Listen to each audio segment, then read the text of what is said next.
Pwede bang mag-exam kahit hindi na mag-aral ng Korean language? Oo naman. Pwede naman yan kahit naman sino. Pwede mag-exam sa EPS topic exam para makarating dito sa South Korea. Ang pagkakaiba nga lang yan, yung iba, hindi seryoso sa pag-aaral at yung iba naman, seryoso sa pag-aaral. At merong din na gustong tumamba. At nasa sa inyo naman yan, kung talagang tinatamad kayo sa pag-aaral at kumbaga yung bayad, kasi may bayad sa exam, hindi nyo naman masyadong iniintindi yung bayad sa exam, wala namang problema doon. Kung gusto nyo tumamba, gusto nyo maranasan kung ano yung mga ginagawa sa exam, pwede naman para ma-experience nyo agad na doon ninyo malalaman na hindi pala basta-basta ang EPS topic exam at kailangan talagang pag-aralan. Pumasa ka sa EPS topic exam, wala kang alam, hindi ka nag-aral, nakatsamba ka, pagdating ng Ishihara test, okay lang din naman. Kasi kahit English, pwede naman kahit salita mo yung English sa Ishihara test kasi yung Ishihara test na libro, may binubuklat doon at pababasa lang sa'yo kung ano yung nakikita mong number. Okay lang din kahit English. Tapos, pagdating naman sa skill test, okay lang din naman kahit hindi mo masagot yung mga tungkol sa interview. Kasi sa interview, siyempre sasabihin mo yung pangalan mo, kung ano yung experience mo sa trabaho, kung ilang taon ka na, kung ilan ang anak mo, kung married ka na, yung mga ganyan. Okay lang din naman kahit hindi mo masagot kasi pagdating naman sa assemble ng mga tools, pag na-perfect mo naman yun, ay maaari ka pa rin pumasa sa skill test. Kaya siguro kahit hindi ka mag-aral, pero mas nakakalamang talaga yung mag-aral.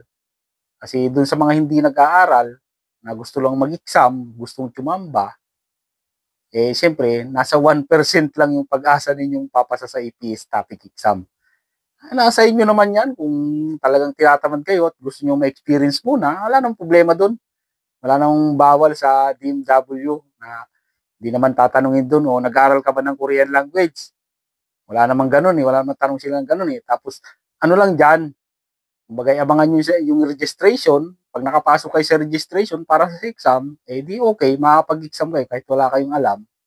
Tapos pagdating naman dito, kung sakaling naipasa nyo nga yung exam, Ishihara test, skill test, at pumasa rin kayo sa medical, tapos nagkaroon na kayo ng approval, may EPS account na kayo, at nakasalang na kayo sa selection, pag sakaling nakarating na kayo dito sa South Korea, at nagka-employer nga kayo, pagdating naman sa company, halos lahat naman talaga sa una nahihirapan dito Kahit yung matataas ang score sa exam, pag kinausap ng Koreano, hindi rin makasagot. Ang kalimitan kasi dyan, kasi sa experience ko, sa akin na lang, nung pagdating ko dito, wala talaga ako halos maintindihan. Ewan ko lang sa iba. Iba-iba kasi tayo Pag kinakausap ako ng Koreano, yung ibang mga sinasabi nila, hindi ko rin maintindihan Tapos nung habang tumatagal, pansin ko, parang paulit-ulit lang din naman yung sinasabi nila tungkol sa trabaho. Hanggang sa natandaan ko na lang, nalaman ko kung ano yung mga ibig sabihin ng ganun. Naman sa mga namumroblema sa height, ang dito talaga, wala naman talagang height limit. Hindi katulad sa ibang bansa, katulad ng Taiwan, mahigpit talaga sila pagdating sa height. Namimili sila ng height. At dito nga ay no height limit. Sa mga gusto mag-apply dito sa South Korea at nag-aalangan, at ang height nila ay mga 4'11", mga ganyan, pababa, akin naman hindi na dapat pinoproblema yun kasi wala namang sinasabi tungkol sa height limit dito. Wala rin weight limit. At pwede. At ito yung sa experience ko nung nag-aaral ako ng Korean language. Hindi naman sa pamamaliit talagang mas maliit sa akin. Kasi ang height ko lang ay 5'2". Tapos nag-exam nga kami, kasabay ko siyang nag-exam, isang mas matangkad pa ako sa kanya, at pumasa sa ATS topic exam, pumasa kami. Pumunta din kami sa medical. Tapos hanggang sa nagkaroon na kami ng approval at nakasalang na kami sa selection, mantakin mo.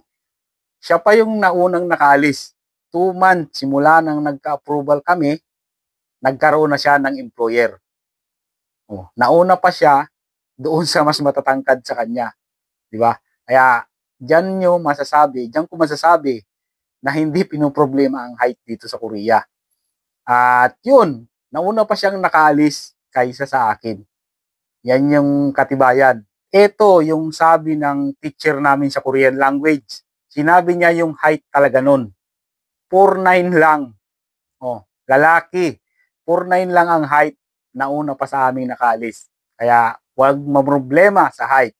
Doon sa mga naghihintay ng approval at naghihintay ng employer at yung may ibang na-cancel ang contract pagdating next year, baka bago matapos ang 2025 ay nandito na kayo lahat sa South Korea. Alam niyo bakit? 130,000 na foreign worker ang kailangan dito sa South Korea. Ang napakarami ay sa manufacturing. Alam niyo naman, sa Pilipinas, kumukuha ng maraming EPS worker na inilalagay sa manufacturing. Sa manufacturing pa lang ay 72,000 katao na ang kailangan nila dito sa South Korea. Kaya malaki ang tsansa ng mga kababayan natin na nasa Pilipinas na naghihintay na lang ng employer. Malaki ang tsansa dahil mas malaki at mas marami ang kinukuha nila sa manufacturing sa Pilipinas.